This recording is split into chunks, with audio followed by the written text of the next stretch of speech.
भाई ये सारा 2-4 दिन में सब तय हो जाएगा कि राज्य के अंदर कौन साथ में आएगा, कौन नहीं आएगा, आपके सामने आ जाएगा। ठीक है, एक बार जम्मू कश्मीर का ही रुख करते हैं कि वहाँ की तस्वीर अब कैसी है, फिजा का माहौल कैसा है। जरा शाहनवाज का रुख करें। शाहनवाज, बीजेपी अभी दूसरे पायदान पर है और इसी बात को लेकर आप देख रहे थे कि बीजेपी और कांग्रेस के प्रवक्ता आपस में जो तकरार चल रही थी उसी पे थी।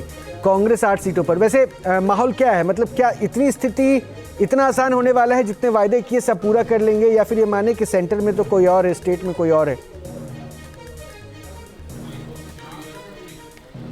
देखिए, एक बात मैं आपको कहूंगा कि जिस तरह से यहाँ पर इंडिया अलायंस हुआ नेशनल कॉन्फ्रेंस और कांग्रेस का, उससे ज़रूर यहाँ पर कांग्रेस को फ़ायदा हुआ। और जो दूसरी बातें हम यहाँ पर सुन रहे थे कि जो बीजेपी ने यहाँ पर टिकट बंटवारा किया था, उससे उसके यहाँ पर कई लोग जो थे वो नाराज़ थे, उसका नुकसान जरूर यहाँ पर बीजेपी को हो रहा है। और साफ तौर पर ये दिख रहा है कि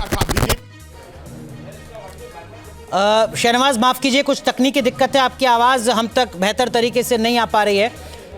ये इस वक्त की जो ताज़ा टैली है रोहित, वो हम दिखा रहे हैं। 90 के 90 सीटों पर हरियाणा में रुझान आ चुका है। 47 सीटों पर बीजेपी और 36 सीटों पर कांग्रेस। हमारे सहयोगी मोहित राज दुबे लगातार हमारे साथ बने हुए हैं रोहतक से, भूपेंद्र हुड्डा के घर से। अब तो तस्वीर बदल गई होगी मोहित। सुबह हम देख रहे थे पंचायतों का हुक्का चल रहा था, जलेबी लड्डू आ रहे थे। क्या अभी उस तरीके का जश्न है? कोई उम्मीद बची है कांग्रेस के कार्यकर्ताओं को?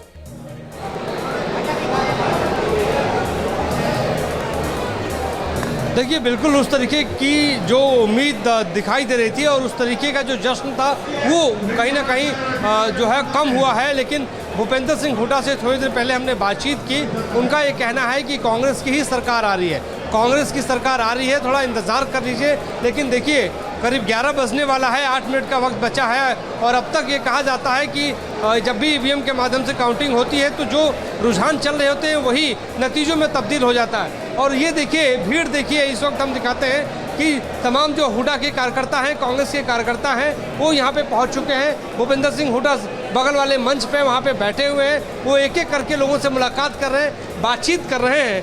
तो देखिए, जो उत्साह सुबह था, जब 60-65 का आंकड़ा जो रुझानों में कांग्रेस पार्टी का था सुबह, वो आंकड़ा जब तब्दील हो गया है 36-37 पर कांग्रेस पार्टी अभी रुझानों में आगे चल रही है, तो निश्चित तौर पे कहीं ना कहीं निराशा कांग्रेस पार्टी को हाथ लग रही है।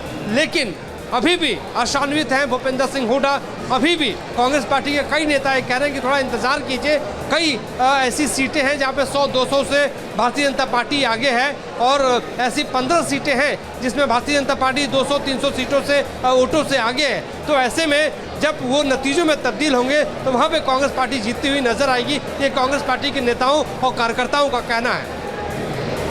राधिका खेड़ा, एक बार फिर से मैं आपका रुख करूंगा। अच्छा, और एक और बड़ी खबर दे दूं कि पानीपत में अभी बता दीजिए मोहित, जल्दी बता दीजिए। देखिए, पानीपत में काउंटिंग रोकी गई है और पानीपत में काउंटिंग रोकी गई है। उसके पीछे वजह ये बताई जा रही है कि कांग्रेस और भारतीय जनता पार्टी के एजेंट्स में जो है किसी मत को लेकर विवाद हुआ, उसके बाद वहां पे काउंटिंग रोक दी गई है। अभी भी पानीपत में काउंटिंग रुकी हुई है, करीब आधे घंटे से काउंटिंग वहां पे रुकी हुई है। ठीक है, ठीक है। राधिका खेड़ा, ये रुझान परिणाम में तब्दील होंगे 100%, कितने आश्वस्त? जी,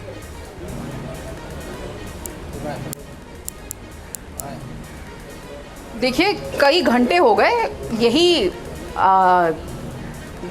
पॉइंट, यही नतीजे हैं। मुझे तो कई कुछ घंटों से अनिल विज बहुत पीछे चल रहे हैं। समझ नहीं आता तो कि क्या ये भी किस माने बात कि से नतीजे कौन सा, उनके भी मुझे वही लगता होंगे, है वो हार कि जाएंगे? कोई जो मुझे लगता है, देखिए, अनिल विज जी ने अपनी सीट में बहुत काम किया है और मुझे पूरी उम्मीद है कि वो जीत के आएंगे, क्यों जो काम भारतीय जनता पार्टी जनता के लिए करती आई है उसके नतीजे हमें सामने को देखने को मिल रहे हैं। अब आप बताइए ना, एकदम से कुछ चेंज तो आने वाला नहीं है। 1-2 सीट ऊपर नीचे मैं समझती हूँ शापता हो सकती है, उसमें भी मुझे लगता है कांग्रेस पार्टी की कम होंगी। अभी तो विनेश भी बहुत पीछे है। क्या हुआ? जो नैरेटिव था किसान का, बेटी का, रेसलर का, क्या हुआ? जनता ने जवाब दे दिया ना कि आपका झूठा नैरेटिव हमें मंजूर नहीं है। मुझे समझ नहीं आता हुड्डा साहब क्यों नहीं हार मान लेते। आज देख रही थी मैं, आपके चैनल पे भी आ रहा था और हर जगह शैलजा जी की बाइट चल रही थी। उनके चेहरे की जो मुस्कान थी ना, वो बहुत कुछ बयान कर रही थी कि किस तरीके से महिलाओं के लिए जब उन्होंने आवाज आई, किस तरीके से उनके पीछे लगे, किस तरीके से एक महिला के पूरे पीछे कांग्रेस लग गई, उनका इतना अपमान किया। आज हरियाणा की जनता ने उनके अपमान का बदला कांग्रेस से लेके दिखा दिया। मुझे लेकिन बहुत राधिका अच्छा खेड़ा लग रहा है। राधिका खेड़ा 2014 के विधानसभा चुनाव में जम्मू कश्मीर में 25 सीटें आई थी बीजेपी की।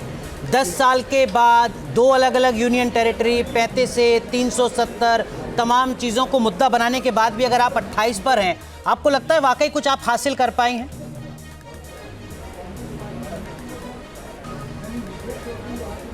बिल्कुल हासिल कर रहे हैं। देखिए, एक लंबी लड़ाई है जो देश के विभाजन के बाद से, जब से देश आज़ाद हुआ है, तब से एक लंबी लड़ाई हम लड़ रहे थे कि किस तरीके से घाटी में, किस तरीके से जम्मू कश्मीर में शांति लाई जाए, जिस तरीके से अमन लाया जाए, किस तरीके से वहाँ के बच्चे पढ़ें, किस तरीके से वहाँ पे एम्प्लॉयमेंट बढ़े, पैसा आए, किस तरीके से 370 हटनी चाहिए, उनके पास भी वही हक होने चाहिए जो पूरे देशवासियों के पास है।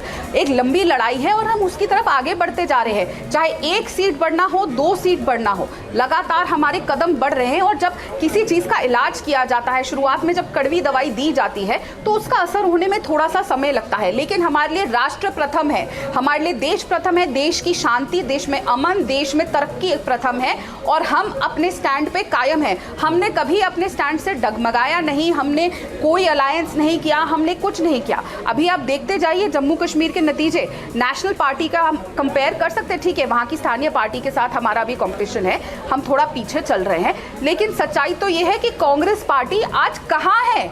जो 370 वापस लाने की बात कर रहे थे, जो जम्मू कश्मीर के बारे में पूरे विश्व भर में जाके उल्टी सीधी बातें बोल रहे थे, जो अमेरिका से जॉर्ज सोरोस के साथ और पता नहीं बांग्लादेश में जा जाके राहुल गांधी बांग्लादेश के लोगों के साथ क्या क्या षड्यंत्र रचा रहे थे लंदन में, उसका नतीजा क्या है? वो 8 सीटों पे सिमट गए हैं। जितना कांग्रेस ने देश को बर्बाद करने का काम किया है, लगातार देश की जनता उन्हें जवाब दे रही है और भारतीय जनता पार्टी पहले से भी बेहतर कर रही है। सापरा साहब, वैसे मैं टैली में बता दूं, आपकी पार्टी तीसरे पायदान पर है और बीजेपी 28 पर है, इसलिए शायद राधिका जी ऐसा बोल पा रही है।